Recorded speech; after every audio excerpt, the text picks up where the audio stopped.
नमस्कार, मैं हूं सतीश मेहरा।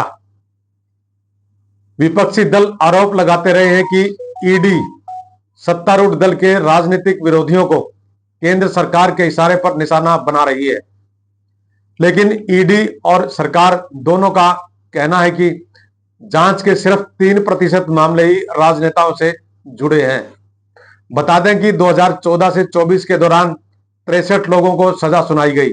हालांकि पिछले 10 सालों में मिली सजाएं दरअसल यूपीए के कार्यकाल में शुरू की गई जांचों से जुड़ी हुई भी हो सकती हैं।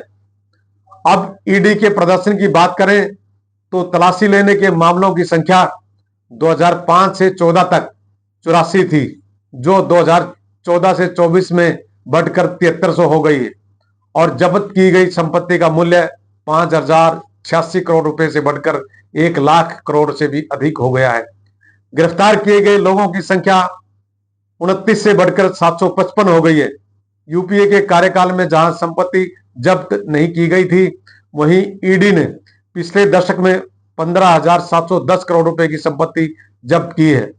संपत्ति बेचने के बाद अब तक ईडी ने 16,000 करोड़ रुपए से ज्यादा बैंकों और पीड़ितों को लौटा दिए गए हैं। ये सब हाल के कुछ सालों में ही हुआ है। विशेष बात यह है कि पिछले 5 साल में ईडी द्वारा 300 के लगभग राजनेताओं के खिलाफ मामले दर्ज किए गए हैं, जिनमें केवल 2 मामलों में ही सजा हो पाई है। विपक्षी पार्टियों का आरोप है कि प्रवर्तन निदेशालय यानी ईडी सरकार के हितों की पूर्ति के लिए दुराग्रह से कार्रवाई करता है। हालांकि अदालत का मानना रहा है कि भ्रष्टाचार, देश विरोधी गतिविधियों तथा आतंकवादी संगठनों को मदद पहुंचाने वालों के खिलाफ कार्रवाई अतार्किक भी नहीं है। सवाल इस बात को लेकर भी उठ रहे हैं कि जितने आरोप पत्र ईडी द्वारा दायर किए जाते हैं, उसकी तुलना में दोष सिद्धि की संख्या में बेहद ज्यादा अंतर क्यों है, जो इस बात की ओर इशारा करता है कि मामले दुराग्रह से प्रेरित होते हैं। अदालत भी मानती है कि ठोस प्रमाण के बिना किसी के खिलाफ कार्रवाई नहीं होनी चाहिए। लेकिन अभी के ही एक मामले में प्रवर्तन निदेशालय की कारगुजारियों पर कोर्ट ने उसे कड़ी फटकार लगाते हुए सीमाएं लांघकर संघीय ढांचे के अतिक्रमण करने की बात कही है। कोर्ट की यह टिप्पणी तमिलनाडु में शराब की दुकानों के लाइसेंस देने में कथित धांधली में विपणन निगम के खिलाफ धन शोधन मामले में ईडी की जांच पर है। राज्य विपणन निगम द्वारा यह मामला सर्वोच्च न्यायालय में ले जाया गया। फिर सुप्रीम कोर्ट ने न केवल जांच रोकी, बल्कि ईडी यानी प्रवर्तन निदेशालय की कारगुजारियों पर सख्त टिप्पणी की है। ईडी को इस सुप्रीम नसीहत पर गंभीरता से विचार करना होगा। इस मामले में सर्वोच्च न्यायालय को यहां तक कहना पड़ा कि प्रवर्तन निदेशालय ढांचे का उल्लंघन कर रही है।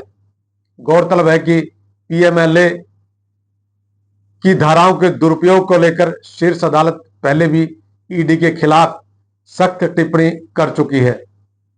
सर्वोच्च न्यायालय ने तमिलनाडु राज्य विपणन निगम द्वारा यह दलील दी गई थी कि जिन शराब की दुकानों के लाइसेंस देने में इरेगुलरिटीज के मामले ईडी ने हस्तक्षेप किया है, उसमें वर्ष 2014 से कार्रवाई की जा रही है। साथ ही इस मामले में 40 से अधिक प्राथमिकी दर्ज की जा चुकी हैं। वहीं निगम कई मामलों में शिकायत करता है। ऐसे में इस मामले में ईडी के खुद पदार्पण पर सवाल उठे हैं। यही वजह है कि कोर्ट ने ईडी की इस जांच पर रोक लगा दी है। तमिलनाडु सरकार भी ईडी की कार्रवाई को असंवैधानिक व संघीय ढांचे का उल्लंघन बताती रही है। अब देखने वाली बात यह है कि क्या सर्वोच्च न्यायालय की इस सख्त टिप्पणी के बाद ईडी यानी प्रवर्तन निदेशालय केंद्र सरकार की इच्छाओं के तहत आंख मूंद कर कार्रवाई करने की बजाय अपनी कार्यशैली में परिवर्तन कर पाएगी। नमस्कार, आप देखते रहें अर्थ प्रकाश टीवी।